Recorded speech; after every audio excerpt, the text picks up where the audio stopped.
નમસ્કાર, આવતીકાલેમાં આપનું સ્વાગત છે અને આવતીકાલે કેવી રણનીતિ મદદરૂપ થઈ શકશે અને કયા સંકેતો પર નજર રાખવી જોઈએ એની ચર્ચા સાથે હાજર છું હું જર્નાલ કંડી। તો આવતીકાલના માર્કેટ પર ચર્ચા કરતા પહેલા નજર કરી લઈએ આજના માર્કેટને લગતા સમાચારો પર।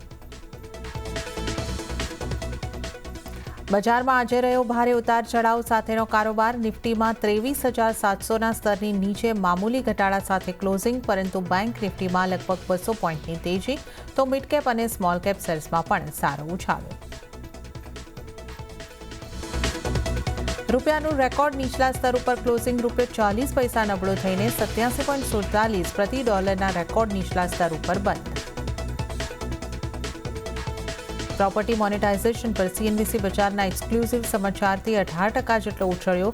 એમટીએનએલ અને બીએસએનએલના 16,000 કરોડની પ્રોપર્ટી વેચવાનો રસ્તો થયો સાફ। અલગ અલગ ચાર્જીસ અને ફીઝ માફ કરવા મળી મંજૂરી। પરિણામ બાદ એશિયન પેઇન્ટ્સ ઉપર બ્રોકરેજ રિપોર્ટ જાહેર થતાં સીએલએસએ, જેફરીઝ અને મોર્ગન સ્ટેનલી દ્વારા નેગેટિવ કોમેન્ટ્રી। શેર 3.25%ના ઘટાડા સાથે બન્યો નિફ્ટીનો ટોપ લૂઝર। એનર્જી શેર્સમાં આજે જોરદાર તેજી, 3%ની તેજી સાથે ઓએનજીસી બન્યો નિફ્ટીનો ટોપ ગેનર। દિલ્હી ચૂંટણીમાં ભાવ વધવાથી આશાથી આઈજીએલમાં લગભગ 6%નો ઉછાળો। ગઈકાલે આઈજીએલમાં આપવામાં આવી હતી ખરીદારીની સલાહ। એચપીસીએલ, બીપીસીએલ અને આઈઓસીમાં પણ તેજી। અને આવતીકાલે પરિણામની દ્રષ્ટિએ મોટો દિવસ। નિફ્ટીની 6 કંપનીઓ SBI, Bharti Airtel, Britannia, ITC, Hero Moto અને ટ્રેન્ટના જાહેર થશે પરિણામ। ત્યારે આજની માર્કેટ એક્શનની વાત કરી લઈએ તો આજે આપણને બજારમાં ઉતાર ચઢાવ જોવા મળ્યા અને જે રીતે આપણે વાત કરીએ શરૂઆતી તેજી બાદ ઉપલા સ્તરેથી દબાણ બનતું દેખાયું અને સેન્સેક્સની જો વાત કરીએ તો 0.40%નું દબાણ સેન્સેક્સ ઉપર બન્યું।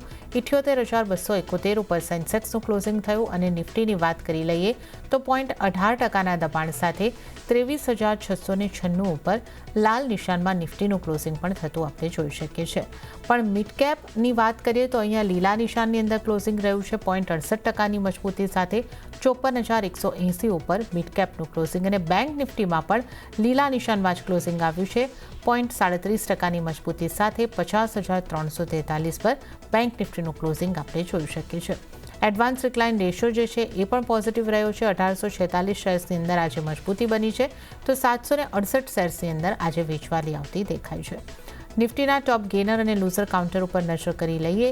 શરૂઆત કરીએ ગેનર્સની સાથે। ઓએનજીસી આજનો ટોપ ગેનર 2.97%ની મજબૂતી સાથે। હિન્દાલ્કો 2.85%ની મજબૂતી દર્શાવીને બંધ થયો। એપોલો હોસ્પિટલમાં પણ 2.24%ની મજબૂતી। બીપીસીએલમાં પણ 2.07%ની મજબૂતી બની છે। તો આ આજના ટોપ ગેનર રહ્યા છે અને ટોપ લૂઝર્સ કાઉન્ટર્સની જો અહીંયા આગળથી વાત કરી લઈએ એશિયન પેઇન્ટ્સ આજનો ટોપ લૂઝર 3.36%નું દબાણ એશિયન પેઇન્ટ્સની અંદર બન્યું।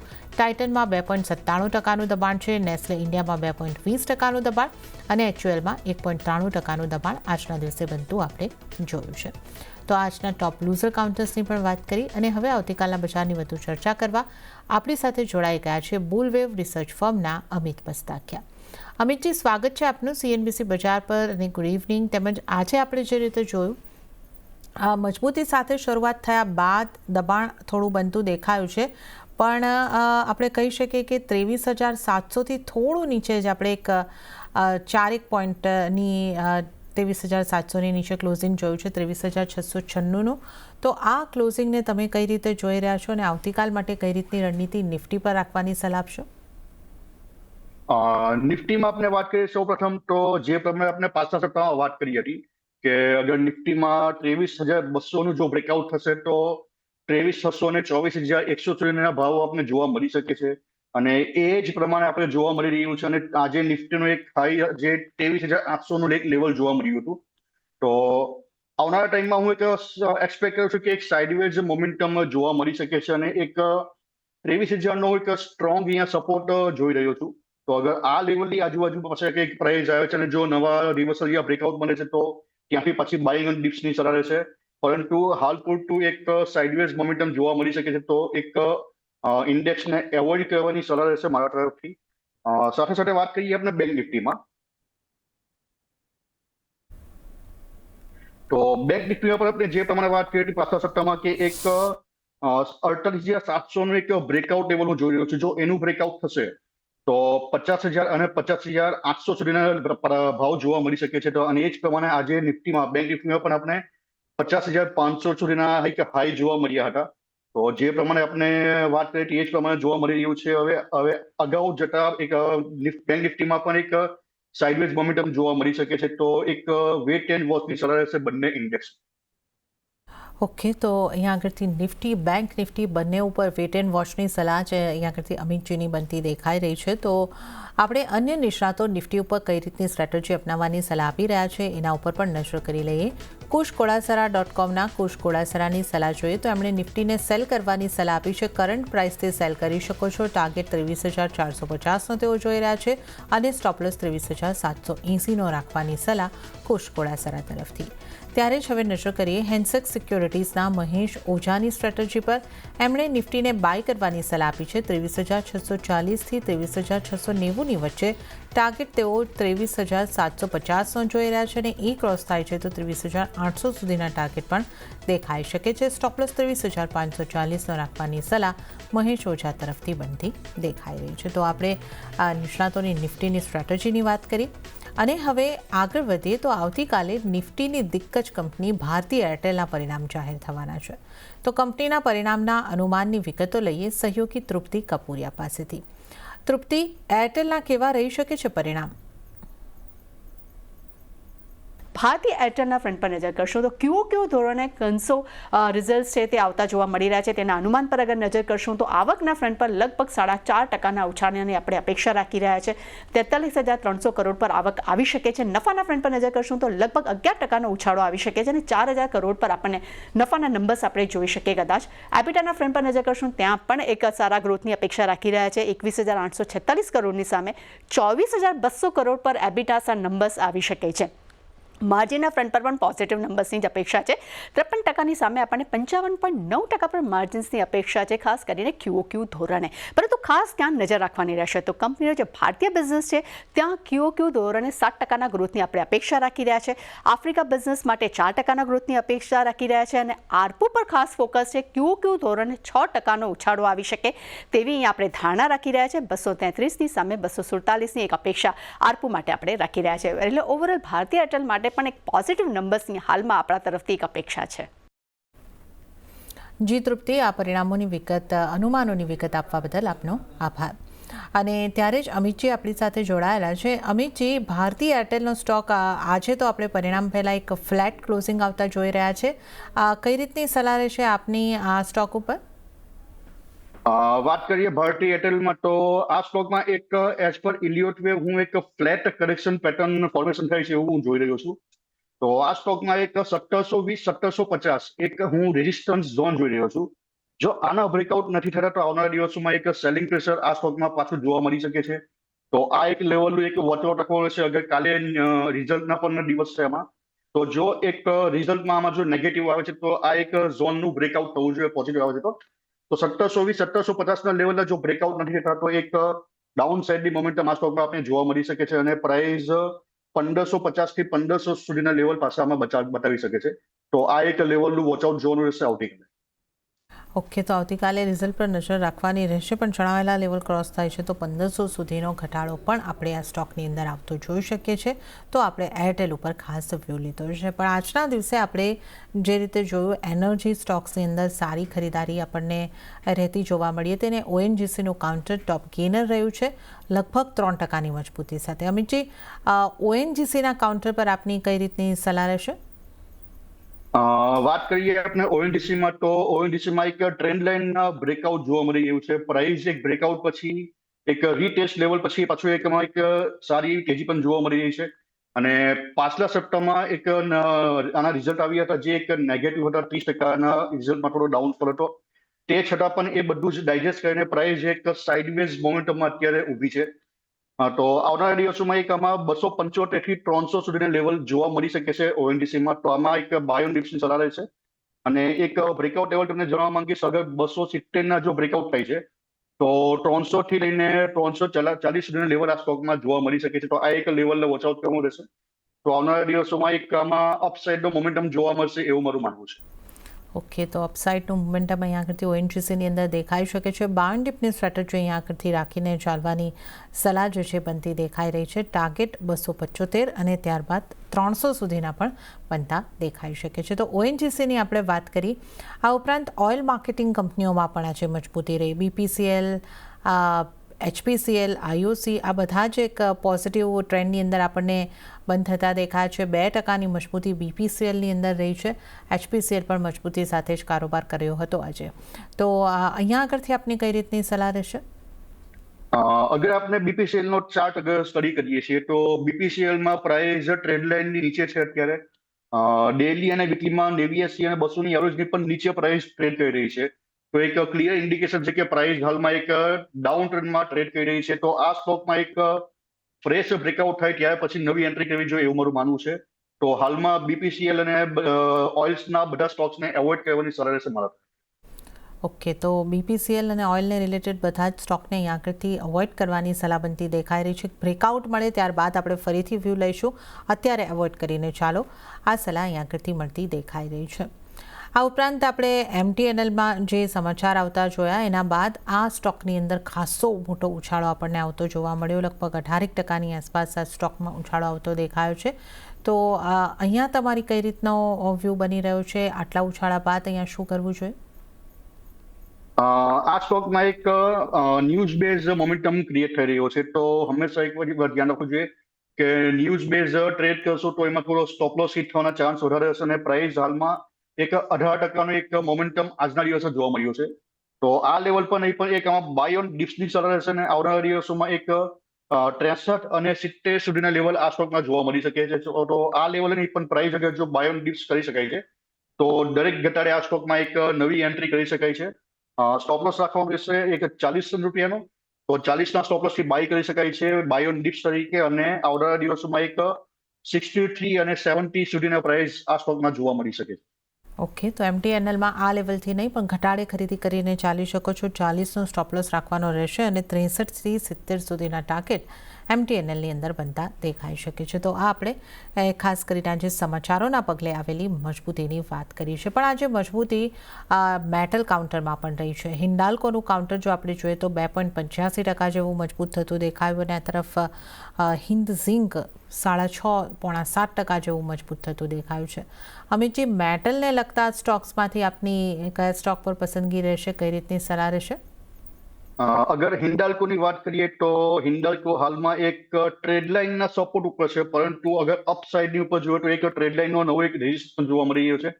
અને ઉપરની બાજુ પર એક મૂવિંગ એવરેજ પણ જોવા મળી રહ્યો છે જે એના એક રેઝિસ્ટન્સ લેવલ બની રહ્યા છે. તો હાલમાં પ્રાઇસ એક ડાઉન ટ્રેન્ડમાં છે. તો એક બ્રેકઆઉટની વેટ કરવી જોઈએ. લેવલ તમને જણાવવા માંગીશ. અગર 630ના બ્રેકઆઉટ થાય છે તો ત્યાર પછી આમાં એક આપણે અપસાઇડના મોમેન્ટમ જોવા મળી શકે છે. તો હાલમાં એક વેટ એન્ડ વોચની આમાં સલાહ રહેશે. આના આગળ બ્રેકઆઉટ થાય છે ત્યાર પછી આમાં નવી એન્ટ્રી કરવી યોગ્ય રહેશે. હવે સૌથી પહેલા તમારી પસંદગીના સ્ટોક જાણી લઈએ. તો કયા સ્ટોકમાં બની રહી છે આપની પસંદગી? મારી પસંદગીનો આજે એક સ્ટોક હું જણાવવા માંગીશ. નામ છે HAL, હિન્દુસ્તાન એરોનોટિક્સ લિમિટેડ. અગર આ સ્ટોકની વાત કરીએ ટેકનિકલમાં તો એક એલિયટ વેવની એક ઝિગઝેગ કરેક્શન અહીંયા ઓલમોસ્ટ કમ્પ્લીટ થતું જોવા મળી રહ્યું છે. પ્રાઇસ એક વીકલીમાં ફિબોનાસી અને મૂવિંગ એવરેજના પણ સપોર્ટ થઈ રહી છે. તો આ સ્ટોકમાં એક એન્ટ્રી કરી શકાય છે. સ્ટોપ લોસ હશે 3450નો. અને આવનારા દિવસોમાં એક 4150 અને 4300ના લેવલ જોવા મળી શકે છે HALમાં.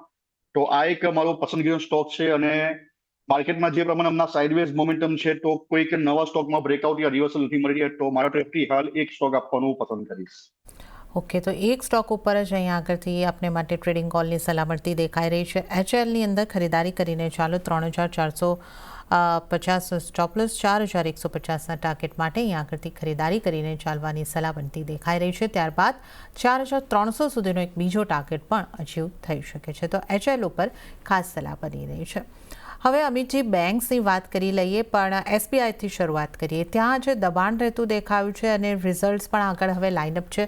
તો SBI એમને તમે કઈ રીતે જોઈ રહ્યા છો અને અહીંયા આપનો વ્યૂ કઈ રીતનો રહેશે? SBI બેંકની વાત કરીએ તો પ્રાઇસ એક વીકલીમાં એક ટ્રેડ લાઇનનો સપોર્ટ લઈ રહી છે.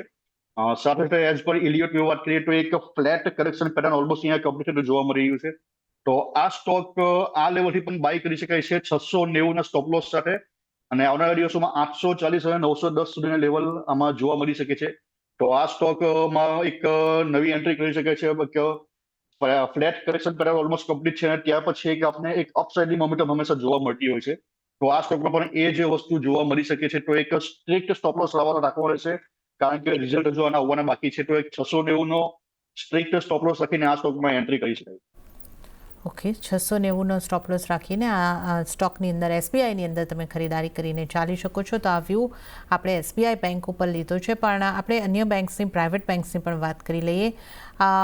HDFC બેંકમાં 1% મજબૂતી બનતી દેખાય છે, પણ ઇન્ડસઇન્ડ બેંકમાં 1.25% આસપાસની મજબૂતી. ICICI બેંકની પણ જો વાત કરી લઈએ તો ત્યાં ફ્લેટ ટુ નેગેટિવ કારોબાર સાથે બંધ થતો દેખાયો છે. કઈ રીતની સલાહ પ્રાઇવેટ બેંકમાંથી આપની રહેશે? પ્રાઇવેટ બેંકની વાત કરીએ, સૌ પ્રથમ વાત કરીએ આપણે HDFC બેંકની. તો HDFC બેંક એક ફ્લેટ કરેક્શન પેટર્ન ફોર્મેશન થઈ રહ્યું એવું લાગી રહ્યું છે. તો આ સ્ટોકમાં એક 1780 અને 1830 એક રેઝિસ્ટન્સ બની શકે છે. તો હાલમાં તો આ સ્ટોક્સને એવોઇડ કરવાની સલાહ રહેશે, કારણ કે પ્રાઇસ બોટમથી ઘણી ઉપર છે અને ઓલમોસ્ટ ટાર્ગેટની નજીક આવી રહી છે. તો HDFC બેંક એવોઇડની સલાહ રહેશે. અને બીજા અન્ય સ્ટોક્સ પણ એક હું સાઇડવેઝ કરેક્શન યા ઝિગઝેગ યા ફ્લેટમાં એન્ટર થઈ ગઈ છે એવું લાગી રહ્યું છે. એક્સિસ બેંક પણ ઓલમોસ્ટ એક ટ્રાયંગલ પેટર્નમાં ટ્રેડ કરી એવું લાગી રહ્યું છે. તો પ્રાઇવેટ સેક્ટરની બેંક્સને હમણાં હાલમાં એવોઇડ કરવી જોઈએ એવું મારું માનવું છે. ઓકે, તો પ્રાઇવેટ સેક્ટરની બેંકને પણ અત્યારે એવોઇડ કરવાની સલાહ બની રહી છે. હવે આપણે વાત કરી લઈએ FMCGના સ્ટોકની, કારણ કે આજે ત્યાં દબાણ બનતું દેખાયું હતું, અને આપણે નજર કરી લઈએ તો નેસ્લે ઇન્ડિયાની અંદર દબાણ છે, બ્રિટાનિયાની અંદર દબાણ બનતા દેખાયા છે, અને આગળ અહીંયા પણ બ્રિટાનિયાના પણ આગળ રિઝલ્ટ આવવાના છે. તો કઈ રીતે આપ જોઈ રહ્યા છો આ સ્ટોક્સને? FMCGના સ્ટોક્સમાંથી ક્યાં સલાહ રહેશે? FMCGના સ્ટોક્સની વાત કરીએ તો સૌ પ્રથમ વાત કરીએ નેસ્લે ઇન્ડિયામાં. તો નેસ્લે ઇન્ડિયામાં એક ટેકનિકલ ચાર્ટ જોવામાં આવે તો પ્રાઇસ હાલમાં એક લોંગ ટર્મમાં ટ્રેડ લાઇનનો સપોર્ટ લઈ રહી છે, અને એક ફ્રેશ બ્રેકઆઉટ પણ જોવા મળી રહ્યા છે. પ્રાઇસ એક રાઉન્ડ બોટમ પેટર્ન ફોર્મેશન થઈ રહ્યું એવું લાગી રહ્યું છે, અને એઝ પર એલિયોટ વેવ એક ફ્લેટ કરેક્શન પેટર્ન પણ હાલમાં એમાં કમ્પ્લીટ છે. તો આ સ્ટોકમાં હજુ પણ એક હાલમાં એન્ટ્રી કરી શકાય છે. પાછલા સપ્તાહમાં આપણે આ સ્ટોક રેકમેન્ડ પણ કર્યો હતો બાઇંગ માટે. પાછો એ જ લેવલમાં હમણાં સ્ટોક મળી રહ્યો છે. તો 2000ના સ્ટોપ લોસ આ સ્ટોકમાં પાછી એન્ટ્રી કરી શકાય છે. આવનારા દિવસોમાં 2500 અને 2800 લેવલ આ સ્ટોકમાં જોવા મળી શકે છે. ઓકે, તો નેસ્લે ઇન્ડિયામાં ખરીદારી કરીને ચાલો 2000નો સ્ટોપ લોસ અને 250ના ટાર્ગેટ તમને બનતા દેખાઈ શકે છે. રિયલ એસ્ટેટને લગતા સ્ટોકમાં પણ આજે મોટા ઘટાડા આવતા આપણને જોવા મળ્યા. શોભા ડેવલપર 5%ની આસપાસનું દબાણ, ગોદરેજ ડેવલપરમાં લગભગ 3.5%ની આસપાસનું દબાણ. રિયલ એસ્ટેટને લગતા સ્ટોકમાંથી આપની કઈ રીતની સલાહ રહેશે, અમિતજી? રિયલ એસ્ટેટના બધા જ સ્ટોક પર નજર કરવામાં આવે તો પ્રાઇસ હાલમાં એક ફ્લેટ યા ઝિગઝેગ કરેક્શનમાં બધા જ અહીંયા ટ્રેડ કરી રહ્યા છે. વાત કરીએ શોભાની, તો શોભા પણ હાલમાં એક ડિસેન્ડિંગ ચેનલમાં ટ્રેડ કરી રહ્યો છે. તો જ્યાં સુધી એના બ્રેકઆઉટ નહીં થાય ત્યાં સુધી આમાં નવી એન્ટ્રી કરવી યોગ્ય નથી. અને અગર વાત કરીએ ડેલી અને વીકલીમાં પણ પ્રાઇસ ડેલી ટાઈમ ફ્રેમમાં પ્રાઇસ બધી જ એવરેજની નીચે ટ્રેડ કરી રહી છે. તો એક નેગેટિવ ઝોન એક આમાં ઇન્ડિકેટ થઈ રહ્યો છે, મતલબ આ પ્રાઇસ એક ડાઉન ટ્રેન્ડમાં છે એવું ક્લિયર અહીંયા ઇન્ડિકેશન થઈ રહ્યું છે. તો આ સ્ટોક્સને એવોઇડ કરવાની સલાહ રહેશે. બીજા અન્ય સ્ટોક પણ જે છે હજુ હાલમાં એક જસ્ટ એક પ્રોફિટ બુકિંગ જોવા મળ્યું છે. તો એક એમાં પણ પ્રોપર બ્રેકઆઉટ અને રિવર્સલ આવે ત્યાર પછી નવી એન્ટ્રી કરવી જોઈએ એવું મારું માનવું છે. તો હાલમાં આ બધા સ્ટોક્સને એક એવોઇડ કરવાની સલાહ રહેશે. ઓકે, તો રિયલ એસ્ટેટના સ્ટોકને પણ અવોઇડ કરવાની સલાહ બનતી દેખાઈ રહી છે. IGLના કાઉન્ટરની એક વાત કરી લઈશું, કારણ કે અહીંયા પણ એક આજે આપણને ખૂબ સારી મજબૂતી આવતી જોવા મળી છે. IGLનું કાઉન્ટર લગભગ 5.5% જેવું મજબૂત બનતું દેખાયું છે. તો IGL ઉપર આપનો કઈ રીતનો વ્યૂ, અને ગેસને લગતા સ્ટોકમાંથી આપની કોઈ સલાહ રહેશે? IGLની વાત કરીએ તો પ્રાઇસ હાલમાં એક ડેલી ટાઈમ ફ્રેમમાં એક ફ્લેટ કરેક્શન પેટર્ન ફોર્મેશન થઈ રહ્યું છે. અને વાત કરીએ તો પ્રાઇસ હાલમાં ડેલી અને વીકલી બધા જ ટાઈમ ફ્રેમમાં મૂવિંગ એવરેજ નીચે ટ્રેડ કરી રહ્યા છે. તો એક ક્લિયર ઇન્ડિકેશન છે કે પ્રાઇસ એક નેગેટિવ ઝોનમાં છે, ડાઉન ટ્રેન્ડમાં છે. તો એક બ્રેકઆઉટ લેવલ તમને જણાવવા માંગીશ 227નું. જો 227ના બ્રેકઆઉટ થશે તો એની ઉપર આપને એક સારો મોમેન્ટમ જોવા મળી શકે છે. તો આ લેવલની એક વેટ કરવી જોઈએ અને ત્યાર પછી નવી એન્ટ્રી કરવી જોઈએ. તો હાલમાં IGL પણ એક એવોર્ડની સલાહ રહેશે. આવનારા દિવસોમાં એક એમાં રેન્જ બાઉન્ડ મતલબ એક સાઇડવેઝ પેટર્ન જોવા મળી શકે છે 220 થી 180 ની વચ્ચે. તો પ્રાઇસ એક 30 થી 40 પોઈન્ટની રેન્જમાં આવનારા દિવસોમાં ટ્રેડ કરશે એવું મારું માનવું છે. તો હાલમાં આ સ્ટોકને આ લેવલે એવોઇડ કરવાની સલાહ રહેશે. ઓકે, તો આઈજીએલને પણ અવોઇડ કરવાની સલાહ. પણ એશિયન પેઇન્ટ્સમાં આજે 3.25% આસપાસનું દબાણ અહીંયા આગળથી બનતું દેખાયું છે. બ્રોકરેજ રિપોર્ટમાં પણ એના ટાર્ગેટ ફરીથી રિવાઇઝ કરવામાં આવતા દેખાયા છે. તો અહીંયા ચાર્ટિકલી આપને કઈ રીતને આ કાઉન્ટર લાગી રહ્યું છે અને અહીંયા આપની કઈ રીતની સલાહ રહેશે? એશિયન પેઇન્ટ્સની વાત કરીએ તો પ્રાઇસ હાલમાં પ્રીવિયસ હાઈથી ઓલમોસ્ટ 40% ડાઉન છે, મતલબ 40% તમને પ્રાઇસ નીચે મળી છે. અને લોંગ ટર્મમાં ફિબોનાસીમાં એક 38%નો સપોર્ટ પણ આમાં જોવા દેખાઈ રહ્યો છે. તો અગર કોઈ ઇન્વેસ્ટરનો લોંગ ટર્મનો વ્યૂ છે, 2 થી 4 વર્ષ અગર સ્ટોક હોલ્ડ કરવો છે તો આ પરફેક્ટ વેલ્યુ છે અત્યારે બાઇંગ કરવા માટે. પરંતુ જો કંઈક સ્વિંગ ટ્રેડર છો, 2-4 મહિનાના તમારા વ્યૂ છે તો આ સ્ટોકને એવોઇડની સલાહ રહેશે. પરંતુ ઇન્વેસ્ટમેન્ટ પર્પઝથી આ એક અત્યારે બેસ્ટ વેલ્યુ છે અહીંયા બાઇંગ કરવા માટે. તો આ સ્ટોક અગર ઇન્વેસ્ટમેન્ટ કરવું છે આવનારા 2 થી 4 વર્ષ માટે તો આ લેવલે આમાં એન્ટ્રી કરી શકાય છે નવી. તો ઇન્વેસ્ટમેન્ટ પર્પઝથી અને લેવાનું રહેશે. કોઈ ટ્રેડિંગ કરવું છે 2-4 મહિના માટે તો એ લોકો આમાં એવોઇડ કરી શકે છે.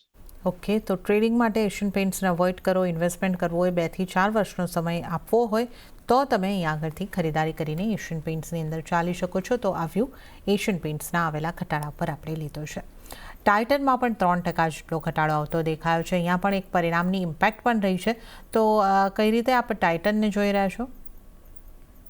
અગર ટાઇટનની વાત કરીએ તો પ્રાઇસ હાલમાં એક એઝ પર ઇલિયોટો ઇમ્પલ્સના બધા જ કાઉન્ટિંગમાં કમ્પ્લીટ છે અને પ્રાઇસ હાલમાં એક ફ્લેટ કરેક્શન પેટર્નમાં એન્ટર થઈ ગઈ છે. તો આવનારા દિવસોમાં એક ડાઉન સાઇડનો મોમેન્ટમ જોવા મળી શકે છે. તો એક રેઝિસ્ટન્સ લેવલ તમને જોવા માંગીશ 3800. તો અગર આ લેવલના જો બ્રેકઆઉટ નથી થતા તો એક આપને પાછો એક ડાઉન ટ્રેન્ડ જોવા મળી શકે છે અને પ્રાઇસ 3100 અને એની પણ નીચે જઈ શકે છે. તો આ સ્ટોકમાં પણ એક એવોઇડની સલાહ રહેશે અને અગર ડાઉન સાઇડ મળે છે 2800ની આજુબાજુ તો આમાં નવી એન્ટ્રી કરી શકાય છે. તો આ લેવલનો એક આમાં વેટ કરવી જોઈએ એવું મારું માનવું છે. ઓકે, તો અહીંયા પણ વેટ કરવાની સલાહ બનતી દેખાઈ રહી છે. અને વધારે આપણે ચર્ચા કરી લઈએ. એલએનટીના કાઉન્ટરમાં પણ આજે પણ આપણને ઘટાડો રહેતો દેખાયો છે અને 0.5% આસપાસનું દબાણ એલએનટીના કાઉન્ટરની અંદર બન્યું છે. અહીંયા તમારી કઈ રીતની સલાહ રહેશે? એલએનટીની વાત કરીએ તો પ્રાઇસ પાછલા 1 વર્ષથી એક જ રેન્જમાં ટ્રેડ કરી રહી છે. તો આમાં એક બ્રેકઆઉટની વેટ કરવી જોઈએ અપસાઇડ યા ડાઉન સાઇડની, ત્યાર પછી નવું ડિસિઝન લેવું જોઈએ. તો હાલમાં આ સ્ટોકને એવોઇડ કરવી જોઈએ એવું મારું માનવું છે. અને નવા કોઈ ફ્રેશ બ્રેકઆઉટ મળે અપસાઇડ યા ડાઉન સાઇડ ત્યાર પછી એમાં એ પ્રમાણે નવી એન્ટ્રી કરવી જોઈએ એવું મારું માનવું છે. તો એલએનટીને પણ એક એવોઇડ કરવાની સલાહ રહેશે હાલમાં. ઓકે, અને ત્યારે જ સમય થઈ રહ્યો છે આપની પાસેથી રજા લેવાનો. તો આપના કોઈ ડિસ્ક્લોઝર? મેં જે પણ સ્ટોક રેકમેન્ડ કરીએ છીએ એમાં મારું પર્સનલી કોઈ હોલ્ડિંગ નથી, પરંતુ અમારા ક્લાયન્ટોમાં હોલ્ડિંગ હોઈ શકે છે. અને શોમાં ઇન્વાઇટ કરવા બદલ ઘણો ઘણો આભાર. જી અમિતજી, આપનો આભાર અમારી સાથે શો ઉપર જોડાવા બદલ અને તમામ સ્ટોક્સ અંગે ચર્ચા કરવા બદલ. તો આ સાથે જ આવતીકાલેમાં પણ હાલ પૂરતું આટલું જ. હાલ મને પણ આપશો રજા. વધુ અપડેટ અને સમાચારો માટે આપ જોતા રહો CNBC બજાર. નમસ્કાર.